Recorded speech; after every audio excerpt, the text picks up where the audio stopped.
그것을 내가 너희에게 알게 하리라. 우주와 그 가운데 있는 만물을 지으신 하나님께서는 천지의 주제시니 손으로 지은 것 전에 계시지 아니하시고 또 무엇이 부족한 것처럼 사람의 손으로 섬김을 받으시는 것이 아니니 이는 만민에게 생명과 호흡과 만물을 주친히 주시는 이심이라. 인류의 모든 족속을 한 혈통으로 만드사 온 땅에 살게 하시고 그들의 연대를 정하시며 거주의 경계를 한정하셨으니 이는 사람으로 혹 하나님을 더듬어 찾아 발견하게 하려 하심으로 이로되 그는 우리 각 사람에게서 멀리 계시지 아니하도다. 우리가 그를 힘입어 살며 기동하며 존재하느니라. 너희 시인 중 어떤 사람들의 말과 같이 우리가 그의 소생이라 하니 이와 같이 하나님의 소생이 되었은즉 하나님을 금이나 은이나 돌에다 사람의 기술과 고안으로 새긴 것들과 같이 여길 것이 아니니라. 알지 못하던 시대에는 하나님이 간과하셨거니와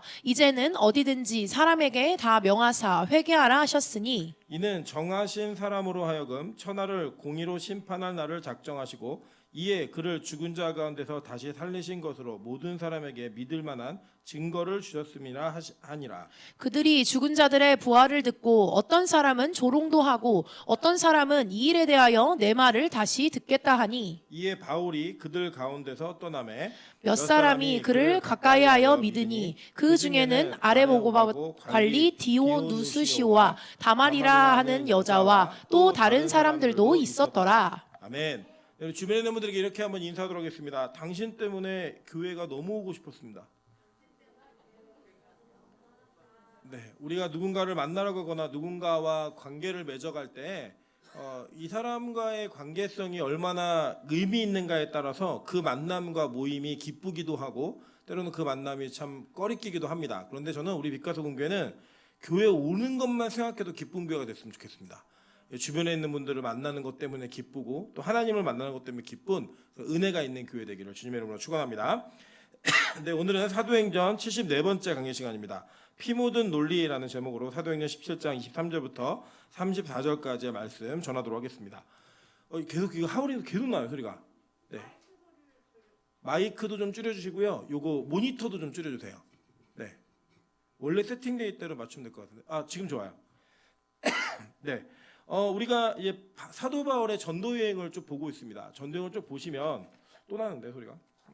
네. 제가 민감한 사람은 아닌데 이게 소리가 굉장히 이렇게 새소리가 계속 올라와가지고 조금 이거 잡아주세요.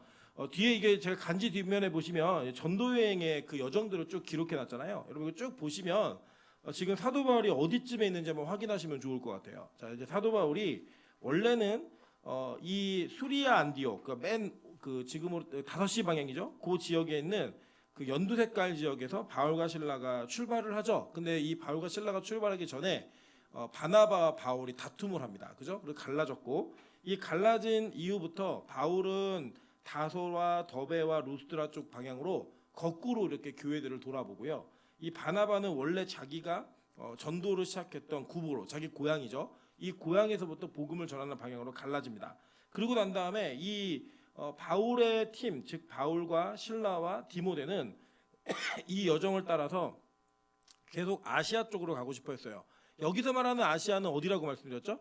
지금의 터키 지역. 그 터키 지역의 아시아를 전도하려고 했는데 하나님의 영이 허락하지 않았다라고 얘기합니다. 누가 허락 안 한 거예요? 성령께서 허락하지 않으신 거예요. 그래서 성령께서 허락하지 않으시고 그것을 계속 막고 있다가 기도할 때 하나님께서 이 마게도냐 사람이 우리를 도우라고 하는 그 이야기를 듣고 바울이 드로아에서 이 네아폴리 쪽으로 건너갑니다. 그러니까 즉 마게도냐로 입성을 하죠. 그래서 처음으로 만났던 지역이 어디예요? 빌립보였다고 얘기해요. 소리가 이상해요. 모니터 안 나와요 지금은. 네. 아까가 좋았는데 좀 다시. 네. 오늘 왜 이러죠? 네. 하나 둘, 네, 됐어요. 네. 자, 이거 장난치지 마요 이제 됐어요. 네, 딱 됐어요. 그냥 이렇게 합시다. 네. 자, 그래서 이제 이 빌립보를 지나서 그 전도 여행을 할 때 여러분 잘 기억해 보시면 빌립보 지역에 들어가면서부터 바울은 유대인들의 전통을 따라 전도하기 시작합니다. 전도했던 내용을 분석해 보시면 이 전도의 과정 속에 바울은 항상 구약을 기반으로 복음을 전했다라고 제가 이야기 드렸습니다. 그래서 여러분 1차 전도 여행 때는 어김없이 바울이 가장 먼저 전도를 하러 들어갔던 그 장소가 어디였어요? 회당이었죠. 그죠? 이 회당에서 구약을 기반으로 야 너희가 구약 읽고 있지? 그 구약의 기반을 가지고 지금 신약에 오신 그 예수 그리스도가 예수가 바로 너희가 기다리고 있는 메시아이고 그분을 믿어야지 너 영생 얻어 계속 이렇게 전했단 말이에요. 복음을. 그렇게 전했던 바울이 오늘은 이 설교 전문을 다 기록하고 있는데 그 기록의 내용을 보시면 이전에 바울이 했던 내용과 조금은 다른 내용들이 기록되는 것을 보게 됩니다. 저는 오늘 이 설교를 조금 분석하고 이야기하면서 여기에 가지고 있는 설교의 특징과 왜 바울의 사역지 가운데 정말로 교회가 세워지지 않은 곳은 정말 드물거든요. 근데 이 아덴에서만 유일하게 교회가 세워지지 않았습니다. 그래서 이 교회가 세워지지 않은 원인이 무엇인가를 오늘 말씀을 통해 한번 확인해보고 우리의 삶과 우리의 복음을 다시 한번 점검해보는 시간을 갖도록 하겠습니다. 자, 먼저는 이렇게 얘기합니다. 바울이 이 사람들에게 외친 것이 무엇이었냐면 지지난주에 야 너희들은 그 종교성이 진짜 많은 사람들이야 라고 얘기를 했어요. 종교성.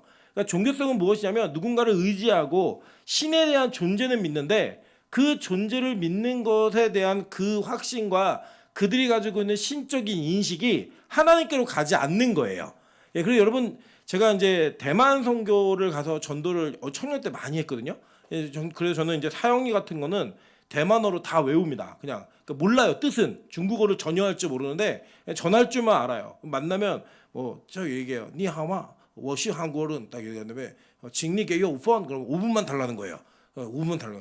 니 팅고 부인마 그럼 너 복음 들어봤니? 물어보는 거예요. 못 들었어 그러면 셔나이니 빙치 왜니도 셔미 요 위치면도 찌화 얘기하는 거예요. 되게 잘하는 것 같죠?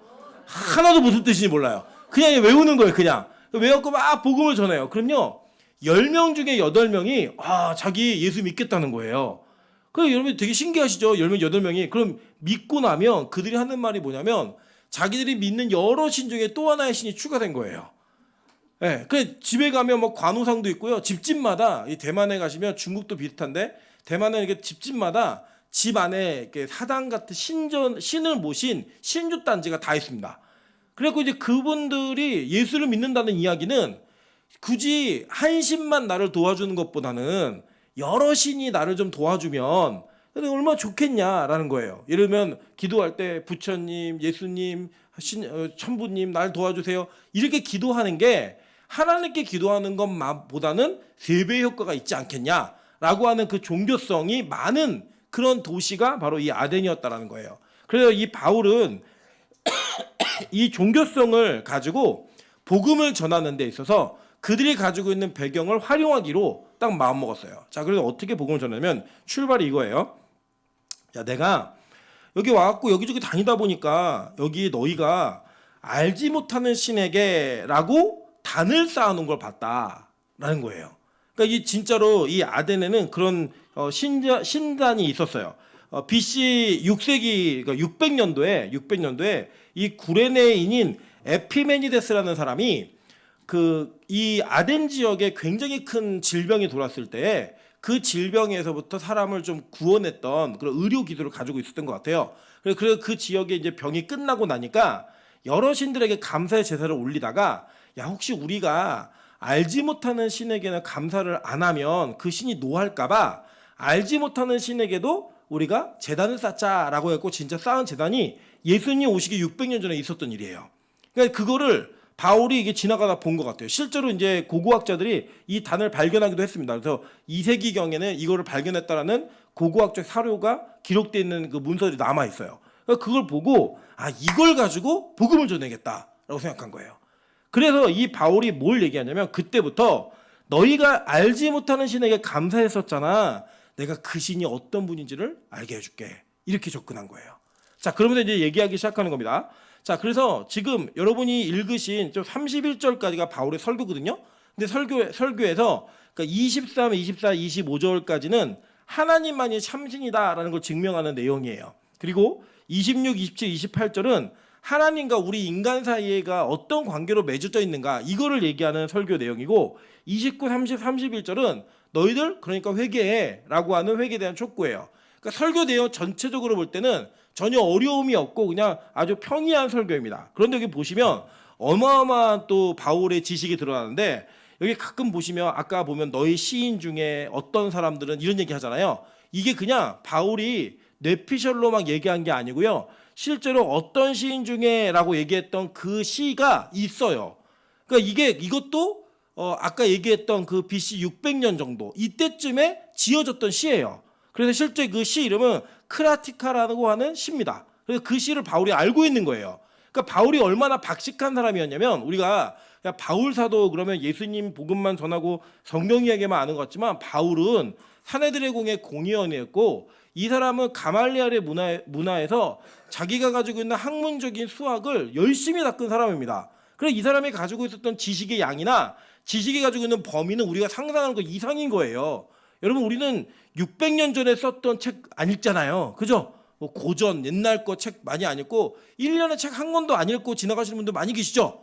예, 괜찮습니다. 그리고 전혀 이상한 거 아니에요. 사는데 전혀 지장 없어요. 그런데 바울은 자기의 일생에 여러 가지 학문과 그 당시에 책 구하는 것도 진짜 어려웠거든요. 그런 모든 것들을 다 구해가면서 읽었던 사람인 거예요. 그래서 야 이거 그리스 사람들 특히 아테네에 있는 사람들에게 이 복음을 전하라면 지금의 아테네죠. 이 사람들에게는 그들의 조상들이 썼던 글들을 인용해 가면서 이 복음을 전하면 잘 들을 수 있겠구나라고 생각을 한 것 같아요.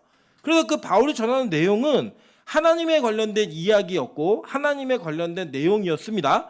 그럼에도 불구하고 이전에 바울이 전했던 내용과 다른 점이 뭐였냐면 그는 구약 성경을 기반으로 복음을 전하지 않았더라는 거예요. 그리고 그가 가지고 있는 자기의 지식과 자기의 내용을 통해 자기의 알고 있는 그 지혜를 통해서 이 복음을 전하는 일에 바울이 힘썼다라는 겁니다. 그러면서 하는 내용들이 어떤 것이었냐면 이런 거예요. 자, 하나님은 너희들의 생각과는 다르게 손으로 지은 전에 계신 분이 아니다라고 얘기한 거예요. 이 내용이 틀렸다는 게 아닙니다. 여러분 잘 보세요. 이제 제가 바울의 설교를 갖고 쭉 이렇게 분석을 할 텐데 이 분석을 하는 내용이 바울 설교 틀렸어 이게 아니에요. 근데 왜 이런 일이 벌어졌는가는 나중에 결론적으로 한번 보도록 하겠습니다. 자, 야 하나님이 이 땅의 사람들이 손으로 지은 곳에 계시는 분이 아니야 라고 얘기했어요. 실제로 열왕기상 8장 26절 27절 한번 보겠습니다. 그런즉 이스라엘의 하나님이여 원하건대 주는 주의 종 내 아버지 다윗에게 하신 말씀을 확실하게 하옵소서. 하나님이 참으로 땅에 거하시리이까 하늘과 하늘들의 하늘이라도 주를 용납하지 못하겠거늘 하물며 내가 건축한 이 성전이오리이까 라고 얘기합니다. 그러니까 솔로몬이 성전을 다 지어놓고 마지막 기도를 하는데 하나님은 하늘의 하늘들의 그 하늘에도 이 계시는 곳이 부족한 분인데 그게 하늘이 부족한 분인데 제가 이렇게 손으로 지은 성전 감히 이곳에 거하시는 분이시겠습니까? 라고 얘기하는 거예요. 그러니까 솔로몬도 하나님이 어떤 분인 줄 알았어요. 어떤 분이냐면 하나님은 온 우주 만물의 창조주이시고 온 우주 만물을 그냥 발등상과 보좌를 삼으셔도 부족하지 않은 분이에요. 그분은 그냥 더 큰 분이라고요. 이 우주보다. 그 더 큰 분께서 감히 제가 지은 요 성전 여기에 거하시겠습니까? 라고 얘기했어요.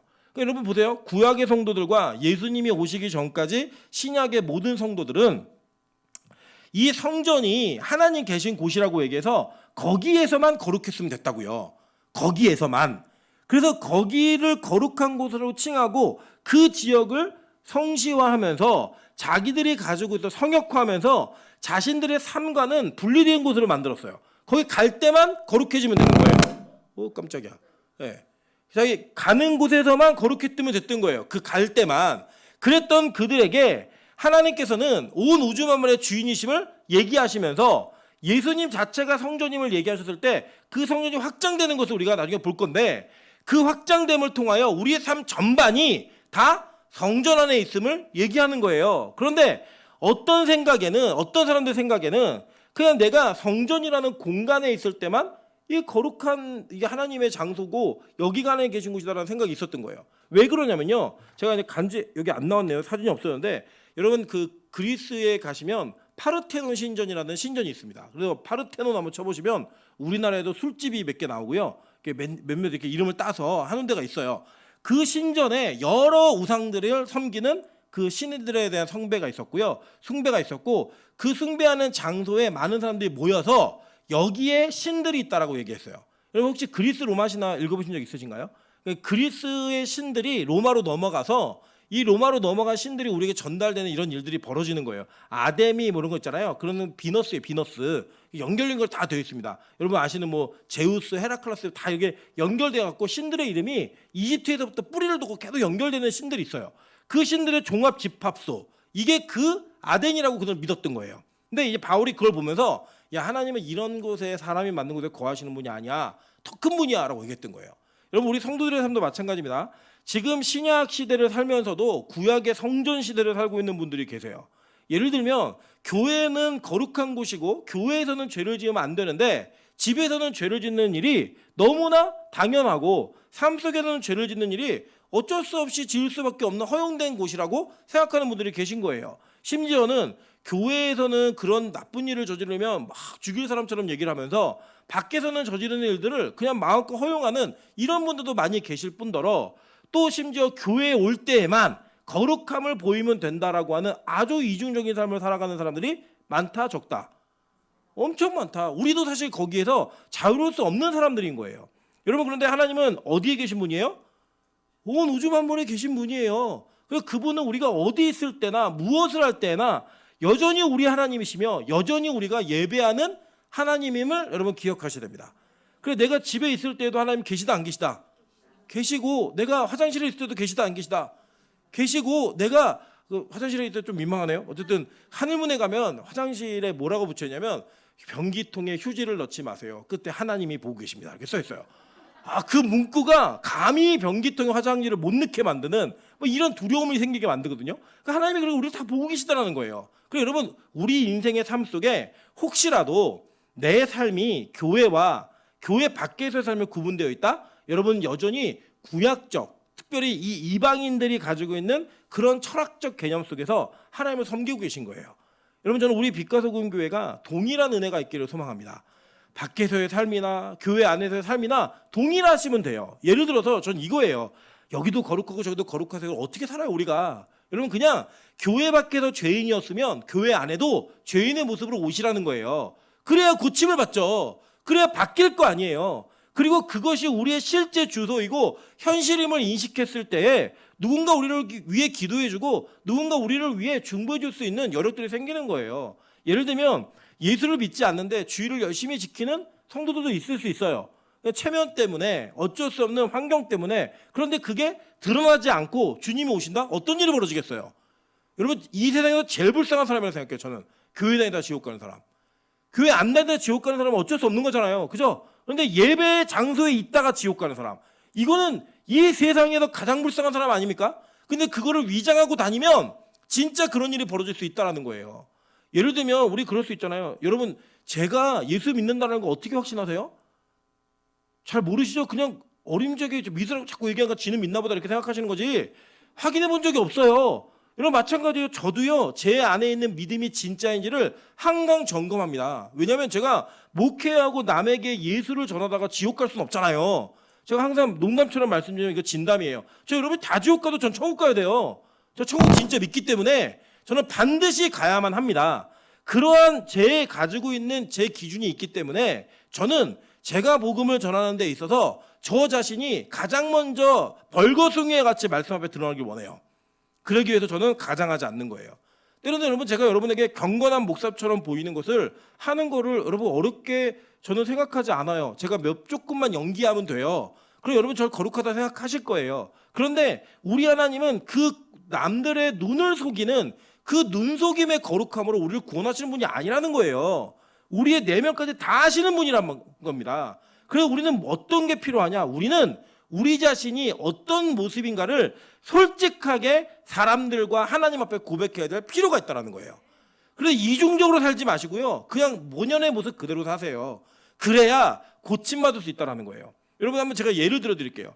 어디가 아파서 병원을 갔는데 제가 예전에 그 요로결석이 와가지고 왜 이러죠? 뭘 만지지도 않았는데 계속 그러네요. 요로결석이 와가지고 병원에 응급실에 막 실려갔는데요. 제가 너무 아프니까 그 1인용 침대에서 막 떼굴떼굴 굴렀어요. 진짜 한 40분 정도로 가는데 40년 가는 것 같았어요. 진짜 너무 아파가지고 제가 구급대원에게 제발 진통제 좀 달라고 얘기했어요. 그 구급대원이 뭐라 그러냐면 지금 진통제를 드시면 병원에서 진단을 할 수가 없습니다. 그냥 가야 된다는 거예요. 와 얼마나 나빠 보이는지 그 사람이 막 진짜 지가 아파봤으면 이게 막 그런 생각도 들면서 막 그랬는데요. 진짜로 그때 구급대원이 진통제를 줬으면 잠깐 내 고통을 가릴 수 있어요. 뭐냐 마비시키는 거예요, 여러분. 통증을 마비시키는데 그 마비된 통증이 여러분의 그 병을 낫게 하는 게 아니라는 거예요. 그 낫게 하는 게 아닙니다. 여러분 그건 뭐냐? 여러분이 가지고 있는 실제 모습을 잠깐 가리는 거예요. 그걸로 해결되지 않아요. 어떻게 되냐? 돌을 깨야 해결이 돼요. 요로결석은. 여러분 그래서요. 절대로 이 세상에서 사람들의 눈에 눈치를 보며 그들의 눈에 보기 좋은 여러분 신앙의 모습으로 여러분을 가장하지 마세요. 반드시 여러분 그 대가는 참혹합니다. 그래서 여러분 이 하나님이 계신 곳은요 온 우주 만물에 계신 분이고 우리가 다 통치하시는 분이에요. 다 알고 계세요. 그래서 그냥 내가 있는 모습 그대로 차라리 도와달라고 하셔야 되는 거예요. 나는 여기가 아픈 사람이에요. 나는 이렇게밖에 안 되는 사람이에요. 나를 좀 도와주세요 라고 말하는 게 저는 훨씬 은혜 있는 자리라고 저는 생각합니다. 우리 빛가서 공교회 모든 성도가 그런 솔직한 모습으로 하나님 앞에 나가는 자가 되기를 주님의 이름으로 축원합니다. 자, 그럼 하나님은 어디 계시는가? 요한복음 14장 10절부터 11절, 18절부터 20절 한번 보도록 하겠습니다. 자, 내가 아버지 안에 거하고 아버지는 내 안에 계신 것을 내가 믿지 아니하느냐? 내가 너희에게 이르는 말은 스스로 하는 것이 아니라 아버지께서 내 안에 계셔서 그 일을 하시는 것이라. 내가 아버지 안에 거하고 아버지께서 내 안에 계심을 믿으라. 그렇지 못하겠거든 행하는 그 일로 말미암아 나를 믿으라 라고 얘기했습니다. 자, 이게 보시면 하나님이 계신 곳이 거룩한 곳이죠. 그죠? 그러니까 하나님이 예수님 안에 계시대요 지금. 그러면 예수님이 뭔 거예요? 성전인 거잖아요. 우리가 하나님 계신 곳은 성전, 거룩한 곳이라고 얘기했잖아요. 거룩한 터예요. 거룩한 성전. 근데 하나님이 예수님 안에 계시대요. 예수님이 뭐예요? 성전이신 거예요. 그죠? 그 성전이신데 그 성전이 뭐지? 18절부터 20절 한번 볼게요. 내가 너희를 고아와 같이 버려두지 아니하고 너희에게로 오리라. 조금 있으면 세상은 다시 나를 보지 못할 것이로되 너희는 나를 보리니 이는 내가 살아있고 너희도 살아있겠습니다. 그날에는 내가 아버지 안에 너희가 내 안에 내가 너희 안에 있는 것을 너희가 알리라. 그래서 우리가 하나님의 관계성 속으로 들어가는 거예요. 삼위일체 하나님의 관계성 속으로 우리가 들어가 버려서 우리가 뭐가 되는 거예요? 성전이 되는 거예요. 우리가. 그러니까 하나님이 어디에 계세요? 우리 안에 계시고 그 우리가 성전이 되어서 예수 믿는 자들의 모든 공동체는 다 무형의 교회로서 역사와 시간과 문화와 모든 공간을 초월하여 교회라고 일컫는 거예요. 그래서 아브라함과 우리는 한 교회인 거예요. 욥과 우리가 한 교회인 겁니다. 빛과 소금 교회와 필리핀 교회가 한 교회인 거예요. 그것이 왜 가능한가? 이러한 하나님의 은혜 안에서 가능하다는 거예요. 그래서 이걸 증명했어요. 저기 보면은 중간에 26절 보세요. 인류의 모든 족속을 한 혈통으로 이렇게 얘기했는데 이게 헬라어로는 엑스헤노스라는 단어인데 이게 무슨 뜻이냐면 원래 직역을 하면 이게 한 사람으로라는 뜻이에요. 그러니까 우리 혈통이 같지는 않잖아요. 보면은 흑인도 있고 백인도 있고 황인도 있는데 그것 자체가 어떤 그 인종적인 내용을 얘기하는 게 아니라 이거는 그 한 사람으로부터 우리가 기인했다라는 거예요. 그래서 성경은요 우리 모두가 한 사람으로 인해 타락했고 한 사람으로 인해 구원받는다고 이야기합니다. 한번 볼까요? 자, 고린도전서 15장 45절입니다. 기록된 바 첫 사람 아담은 생명이 되었다함과 같이 마지막 아담은 살려주는 영이 되었나니 얘기하죠. 그러니까 첫 아담이 누구예요? 선악과를 따먹은 아담이고 마지막 아담은 누구예요? 예수 그리스도예요. 그래서 이 아담, 첫 아담과 마지막 아담을 통해 우리가 타락을 했고 구원을 받는 겁니다. 그래서 이 한 혈통으로라고 얘기하는 게 너무나 중요한 단서였어요. 결국은 이 바울은 철학적이고 그들이 가지고 있는 그리스 로마 신화와 문화를 통해 이 복음을 전하고 싶었던 거예요. 그래서 이 얘기하는데 자 우리가 왜 한 자녀인가 이거는 내용이 뭐냐면 로마서 4장 9절부터 13절 한번 보겠습니다. 그런즉 이 복이 할례자에게냐 혹은 무할례자에게냐 무릇 우리가 말하기를 아브라함에게는 그 믿음이 의로 여겨졌다 하노라. 그런즉 그것이 어떻게 여겨졌느냐 할례시냐 무할례시냐 할례시가 아니요 무할례시니라. 그가 할례의 표를 받는 것은 무할례시의 믿음으로 된 의를 인친 것이니 이는 무할례자로서 믿는 모든 자의 조상이 되어 그들도 의로 여기심을 얻게 하려 하심이라. 또한 할례자의 조상이 되었나니 곧 할례 받는 자에게뿐 아니라 우리 조상 아브라함이 무할레시에 가졌던 믿음의 자체를 따르는 자들에게도 그러하니라. 아브라함이나 그 후손에게 세상의 상속자가 되리라고 하신 언약은 율법으로 말미암은 것이 아니요 오직 믿음의 의로 말미암는 것이니라라고 얘기해요. 자, 이게 무슨 내용이냐면 이런 겁니다. 창세기 15장에서 하나님은 아브라함이 내 자손이 하늘의 별과 같을 거야라고 얘기했던 그걸 믿은 거를 의로 여기셨어요. 그리고 17장에 가야 할례를 받아요. 그러니까 시간으로 따지면 믿음이 먼저예요, 할례가 먼저예요? 할례보다는 믿음이 먼저라는 거예요. 그러니까 할례를 받는 것은 믿음이 있다는 것을 인친 거다라고 얘기하는 거예요. 여러분, 그 이게 지금 우리 신약 성도들에게 적용하면 믿음이 먼저예요, 세례가 먼저예요? 믿음이 먼저죠. 그래서 유아 세례를 그 세례교인으로 치지 않는 거예요. 유아 세례는 자기 믿음의 고백이에요? 아니죠. 누구의 믿음의 고백이에요? 부모의 믿음의 고백이니까 자기 믿음이 아니에요. 아니에요. 그래서 이 유아 세례를 받은 사람 뭐 해야 되는 거예요? 입교를 해서 자기의 믿음을 고백해야지 유아 때 받았던 세례가 유효한 세례가 되는 겁니다. 그러니까 미리 가불로 주는 거예요. 가불로. 그런데 세례 자체는 믿음이 있는 사람에게 주는 거지 받으면 생기는 게 아니라는 거예요. 그러니까 여러분 앞으로도요, 빛과 소금 교회는 세례는 정말로 철저하게 검증을 해서 주는 교회가 되도록 하겠습니다. 그래서 진짜 이 세례가 얼마나 큰 거냐면 믿음이 있는 사람에게 주는 축복의 표징인 거예요. 할례가 그랬잖아요, 할례가. 그런데 이게 얘기하는 겁니다. 봐라, 너희 할례가 먼저야, 믿음이 먼저야? 믿음이 먼저지. 그러니까 아브라함은 믿음의 조상이어서 무할례를 받았던 사람도 믿음이 있으면 아브라함의 후손이 되는 거야. 할례 받은 사람도 후손이 되는 거고. 그러니까 이거는 할례를 받았냐 안 받았냐가 중요한 게 아니라 뭐가 중요하다? 믿음이 중요하다. 이거 얘기하는 거예요. 그래서 여러분, 믿음으로 우리는 다 그리스도 안에서 한 형제와 자매가 되는 겁니다. 이걸 얘기하는 거예요. 이걸 얘기하고 싶었던 거예요, 바울이 계속. 자, 마찬가지예요. 그러면서 너희가 조금만 집중하면 하나님 알 수 있어 라고 얘기하면서 너희가 이게 하나님을 더듬어 찾아서 발견하게 할 수 있게 만들었다는 거예요. 이런 비슷한 내용이 로마서에도 나와요. 로마서 1장 1절 19절부터 20절입니다. 이는 하나님을 알만한 것이 그들 속에 보임이라. 하나님께서 이를 그들에게 보이셨느니라. 창세로부터 그의 보이지 아니하는 것들 곧 그의 영원하신 능력과 신성이 그가 만드신 만물에 분명히 보여 알려졌나니 그러므로 그들이 핑계하지 못할지니라 라고 얘기해요. 그죠? 그러니까 우주 만물을 보면 하나님 살아계신 거 알 수 있다는 거예요. 누군가 신이 있다라는 걸. 이걸 알 수 있다라고 얘기하면서 그들 이 아테네 사람들이 가지고 있었던 종교성과 철학에 의지해서 바울이 복음을 지금 전하고 있는 거예요. 여러분 잘 보세요. 제가 지금 오늘 이거 간지는 다 못할 것 같은데 제가 지금 바울이 전하고자 했던 내용이 성경의 어떤 내용인지를 다 알려드렸죠. 그러면 바울이 그리스인들에게 아테네에 있는 사람들에게 복음을 전할 때에 이 성경을 기반으로 전도할 수 있었어요, 없었어요? 있었다고요. 그런데 바울은 어떤 전략을 택했냐면 내가 이 사람들이 잘 알고 있는 철학 나도 한따거리 할 줄 알지. 내가 여기에 또 일가견이 있지. 이걸 가지고 철학으로 그들을 설득하려고 했던 거예요.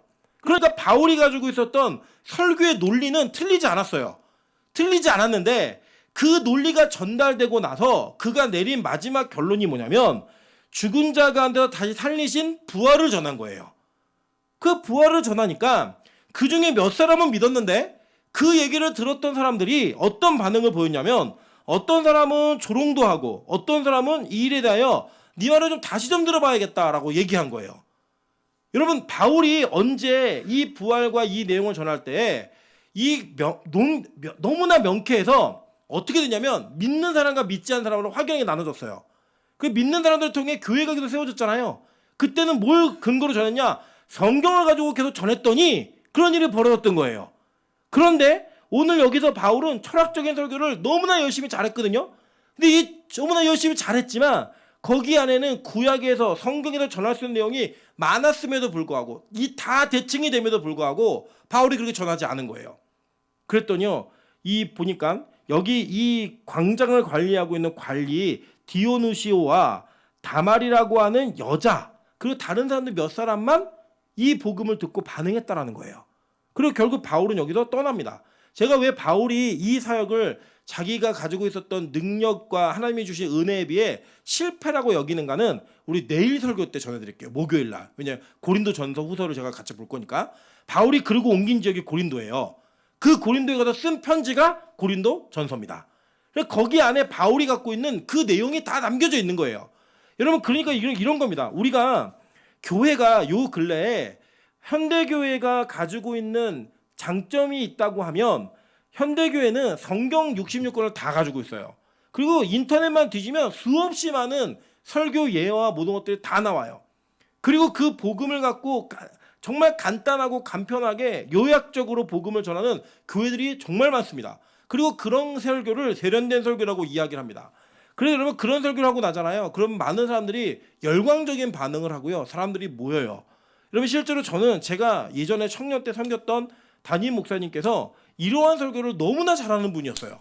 그래서 그분의 설교는 십자가를 전하지 않아도 사람들을 3, 40분 동안 정말로 주의력 있고 집중력 있게 아무 짓도 못하게 만들 수 있는 그런 화법이 있었어요. 그러니까 여러분, 젊은이들이 막 벌떼처럼 몰려들었습니다. 진짜로. 그래서 제가 항상 아쉬움이 있었던 건 뭐냐면 그러한 철저한 논리성과 가지고 있는 논리적 전개에 비해 그 안에 피 묻은 예수 그리스도의 복음이 온전하게 존재하지 않더라는 거예요. 그리고 그 교회 특징이 뭐냐면 교회를 안 다니는 애들이 교회를 오는데 안 변해요. 교회를 안 다니는 애들이 쟤는 교회 안 다니래야. 그런데 그런 애들 교회를 막 와요. 근데요, 놀라운 사실은 걔네들이 안 변해요. 변하지 않는 거예요. 여러분, 이게 진짜 복음의 능력일까요? 저는 복음의 능력을 생각하지 않아요. 복음의 능력은요, 사람이 바뀌어야 돼요. 사람이 변해야 된다고요. 왜냐? 우리는 죄인으로서 하나님을 대면하기 때문에 그 죄의 모습을 가지고 죄가 없으신 하나님과 계속 교제할 수 없는 존재입니다. 그래서 우리의 죄악이 발견되어지고 드러나게 되었을 때 그 죄악의 문제가 치료를 받게 되면 우리는 하나님께서 원하시는 그 자리의 모습으로 바뀌는 은혜가 있어야 된다는 거예요. 여러분, 피 묻은 논리가 교회 안에 있어야 합니다. 요 근래의 젊은이들에게 그냥 덮어놓고 믿어. 목사니까, 목사가 말하니까 믿어라고 얘기하면요, 안 믿습니다. 예전에는요, 우리 교회는 그런 분들이 많이 안 계시지만 이전에 더 할머니, 할아버지 때는요, 정말 배움이 너무 다 짧으셨어요. 그래서 목사님 그러면 그래도 뭔가를 우리보다 더 많이 아는 분이라는 그 전제가 있었다고요. 그래서 목사님이 뭐라고 얘기하든 아멘으로 화답하고 믿으면서 사는 게 그렇게 어려웠던 시대가 아니었습니다. 그런데 지금은요, 목사가 설교에 어떤 예화를 얘기하잖아요. 저 뒤에서요 막 찾아요. 인터넷으로, 핸드폰으로. 그러면 저 하는 말이 진짜인지 아닌지를 알 수 있는 시대예요. 그리고 우리 교회도 그런 게 있었거든요. 노대현 전사가 맨날 찾았어요. 제가 무슨 예화라면 막 찾아요. 그리고 막 틀린지 맞는지 꼭 확인했어요. 근데 저는 그게 나빠 보이지 않았어요. 왜냐? 저도 그걸 꼭 따졌던 사람이기 때문에. 이게 확인을 해야죠. 궁금하면. 저 별명이 호기심 천국이잖아요. 저는 호기심이 있으면 반드시 확인을 해야 되는 거, 확인을. 그 확인을 해야지만 그게 받아들여지는 세대에게 그냥 무턱대고 믿으라고 얘기는 못해요. 여러분, 그래서요, 이제 교회가 가지고 있는 복음은 전달될 때 아주 논리적이고 그들이 가지고 있는 생각과 시대를 이해하는 영성이 있어야 됩니다. 그런데 더 중요한 게 뭐냐? 그러한 논리 속에 예수 그리스도의 피 묻은 십자가의 복음이 담겨져 있지 않다면 여러분, 그 논리는 아무 쓸모없는 논리라는 거예요. 잠깐 사람을 변화시키는 것 같아도요, 안 변해요, 절대로. 왜냐? 여러분, 십자가가 어떻게 논리예요? 어떻게 부활이 논리예요? 그건 말도 안 되는 일입니다. 이번 주일이 부활주일입니다. 여러분, 이 부활주일에 복음을 전하면서 이 복음을 전할 때 제 안에도 어떤 어려움이 있냐면, 오늘 혹시 처음 오는 사람이 오면 어떡하지? 라는 불안함이 있을까요, 없을까요? 있어요. 여기 예를 들면 우리 안에는 안 믿더라도 제가 예수님 부활하셨습니다, 부활되셨습니다 라고 얘기하면 아니요? 라고 얘기하는 사람 아무도 없어요. 예, 여러분, 김학중 형님이 그렇게 얘기하셨다? 그게 난리가 나겠죠. 그죠? 아무도 그렇게 얘기 못해요. 민하영 조사가 전 잘 모르겠는데요, 이렇게 얘기하면 큰일 납니다. 그래서 아무도 그렇게 얘기 못하는데, 안 믿는 사람들은 그들의 마음 가운데 부활이라고 하는 우리 기독교의 진리가 논리성일까요? 저는 절대 그렇게 생각하지 않아요. 이 사람들 미쳤구나, 진짜 돌았구나, 정신 나갔구나, 이렇게 생각할 거예요. 여러분, 제가 오늘도 친구 목사하고 전화하면서 부활절에 뭐 하냐는 거예요. 그래서 자기네 교회는 막 전도할 거예요, 나가가지고. 그래서 제가 이렇게 얘기했어요. 야, 근데 부활절에 전도를 하면 사람들이 들을까? 그랬더니 그 친구가 한쪽 보더니 안 들을 것 같은데 그러는 거예요. 자기도 전하는데 그러는 거예요. 그냥 우리 교회가 여기 있다라는 것만 얘기할 거야. 이렇게 얘기하는 거예요. 왜요? 진짜 그 부활 자체의 진리가 사람들에게 논리적이지 않기 때문이에요. 논리적이지 않잖아요, 여러분. 그런데 저는요, 이 부활의 논리는 세상이 가지고 있는 논리와는 다른 피 묻은 논리라고 전 믿습니다. 그래서 저는 처음 오는 사람이 있을 때 불안은 하지만 걱정은 되지만 믿지 않는 분이 계신다 할지라도 저는 예수 그리스도의 부활의 복음을 가감없이 전할 겁니다. 그리고 그 이야기를 전할 때 세상이 이해할 수 있는 방법으로 전하지 않고 성경을 갖고 이야기할 겁니다. 왠지 아세요? 저는 성경이 능력이 있다고 믿기 때문입니다. 여러분, 그게 우리 기독교가 가지고 포기하지 않아야 될 진리에 대한 확고한 마음이라는 거예요. 많은 현대가 이걸 포기해요. 얼마나 목사가 한 번의 설교를 하기에 많은 책을 읽었는가를 가지고 그 목사님의 설교가 들을 게 있다 없다, 좋다 나쁘다 이렇게 평가를 합니다. 근데 여러분, 그렇게 생각하지 마십시오. 여러분, 성경 안에도요, 우리가 이미 알지 못하는 이야기가 얼마나 많은 줄 아세요? 처음 듣는 이야기가 얼마나 많은 줄 아세요? 진짜 처음 대면하는 이야기가 지금 저희 목사도 성경을 보다 보면 발견되어집니다. 그런데 여러분, 우리가 뭘 얼마나 많이 안다고 세상의 설교, 세상의 논리가 설교 속에 얼마나 담겨 있는가를 가지고 그게 좋으니 나쁘니 평가를 해요. 제가 그랬던 사람이잖아요. 제가 대학교에서 강의하고 청년들 가르치면서 이런 거에 도가 텄던 사람입니다. 근데 왜 제가 다시 돌아왔을까요? 제가 해봤던 거예요. 제가 열심히 해봤는데 놀라운 사실은 그걸 전하고 있는 제가 안 변하더라는 거예요. 제가요. 다른 사람은 두 번째 문제고 제가 안 변하더라는 거예요. 제가. 그래서 저는요, 그게 쓸데없는 이야기라는 걸 저를 임상실험에서 확인했어요. 그러고 난 다음에 제가 진짜 변한 건 뭔지 아세요? 제가 그렇게 여러 가지 어려움과 고통과 죽음의 순간을 넘어선 이후에 저에게 새롭게 보여진 그 성경 속에서 제가 발견된 그 예수 그리스도는 진짜였습니다.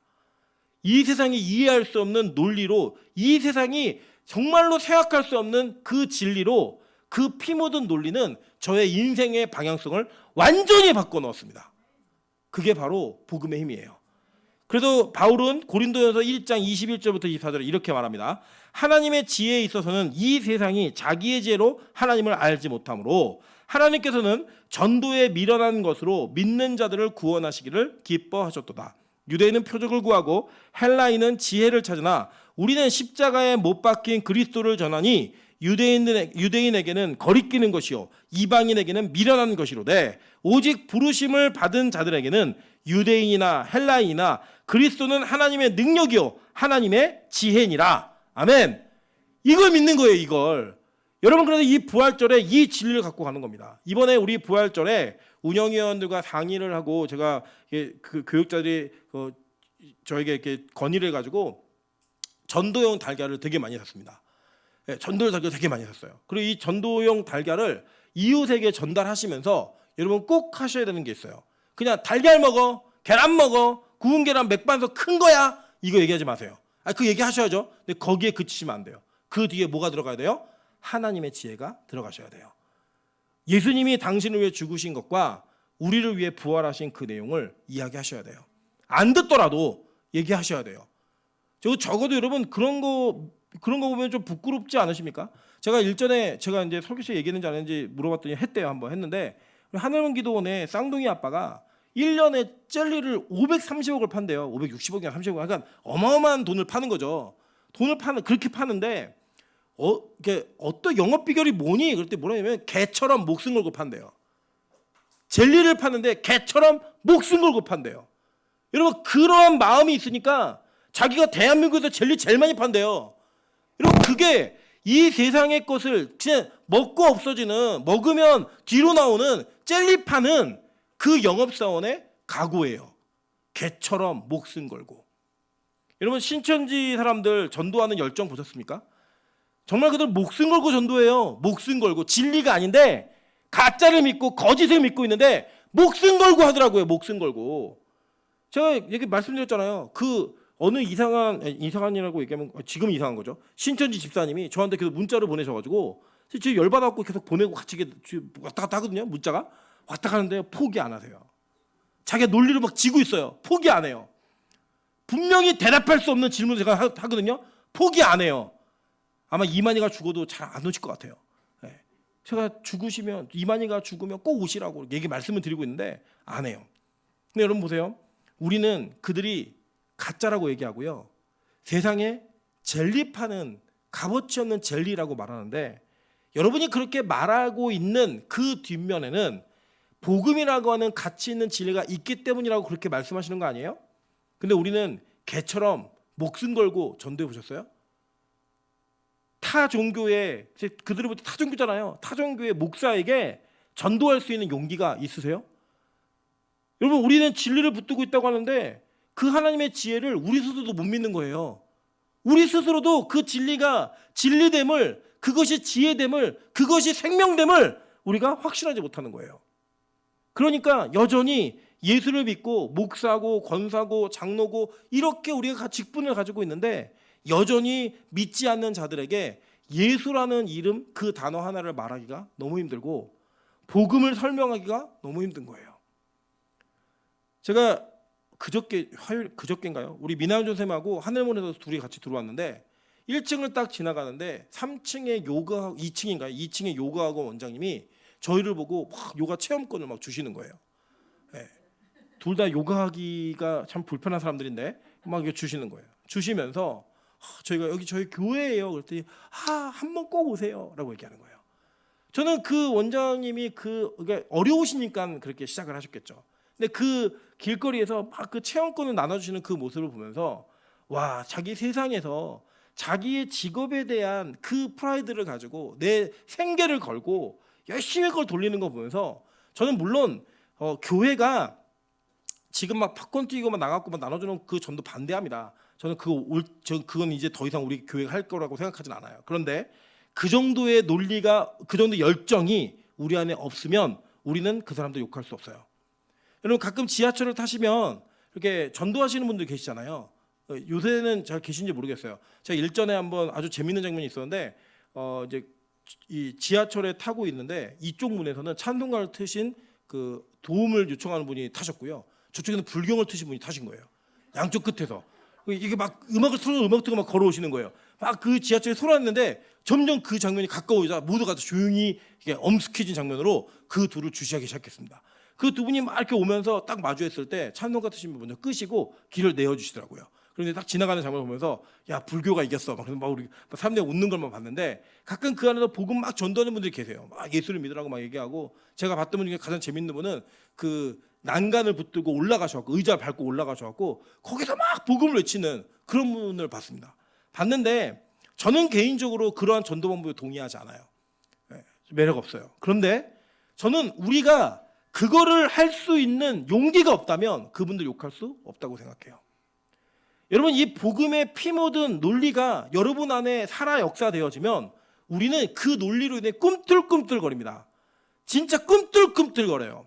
이걸 말하고 싶어서, 전하고 싶어서. 여러분 제가 필리핀에 가면 강의 시간은 항상 오버합니다. 뭐 한국에서 새는 바가지가 필리핀 가서 안 셀까요? 살겠죠. 근데 저는요 그 1분 1초가 너무 아까워요. 제가 영어를 열심히 공부하겠다고 생각한 이유 중에 하나가 뭐냐면 야 30분은 통역을 하고 30분은 얘기를 하니 내가 영어만 할 줄 알면 이 1시간을 온전히 다 복음만 전할 수 있을 텐데 제가 결단하고 왔습니다. 진짜 영어 공부 열심히 해야지. 여러분 그러한 우리 안에 뭔가 전하고자 하는 것에 대한 확신과 논리가 있으면 우리 지금처럼 살지 않는다니까요. 저 우리 빛가서공교회가 이번 부활주의를 계기로 피 묻은 논리가 여러분 안에 생명력 있게 역사되어지기를 소망합니다. 바울이요 이 실패를 가지고 이를 악물었어요. 그래서 쓰는 거예요. 내가 십자가 외에 그 어떤 것도 결코 전하지 않을 거야. 그래서 이 아덴보다 더 영적으로 혼탁한 도시인 고린도에 교회를 세워요. 그게 능력이에요. 여러분 이전까지 우리 실패 많이 하셨잖아요. 이전까지 우리 실수도 많이 하셨잖아요. 근데 이제는 더 이상 하시면 안 돼요. 왜냐? 피 묻은 논리가 우리 안에 있다면 그 논리가 진짜라면 여러분의 그 생명력 있는 논리가 막 용솟음 쳐야 된다는 거예요. 용솟음 쳐야 된다는 거예요. 저는 우리 빛가서공교회가 그런 교회 되길 소망합니다. 그래서 그 십자가 외에 그 어떤 것도 나에게는 지혜가 아니고 사람들은 미련하다고 얘기하고 사람들은 어리석다고 얘기하지만 그 어리석고 미련하다고 얘기하는 그것 자체가 나에게는 능력이요 지혜라고 그렇게 고백할 수 있는 우리 빛과 소금 교회 성도들 되시기를 주님의 이름으로 축원합니다. 같이 한번 우리 찬양으로 기도하며 나아가도록 하겠습니다. 우리 십자가 찬양하며 나아가도록 하겠습니다.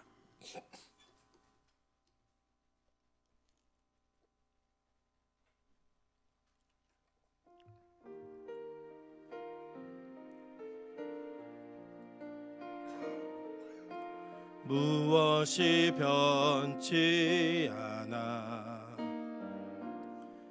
내 소망이 되며 무엇이 한결같아 내 삶을 품으리 그 누가 날 만족해 내 영이 쉬며 그 누굴 기다려 내 영이 기쁘리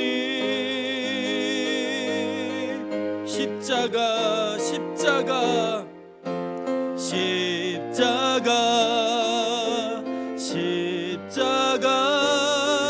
그 그늘 아래 내 소망이 있네 십자가 그 그늘 아래 내 생명이 있네 십자가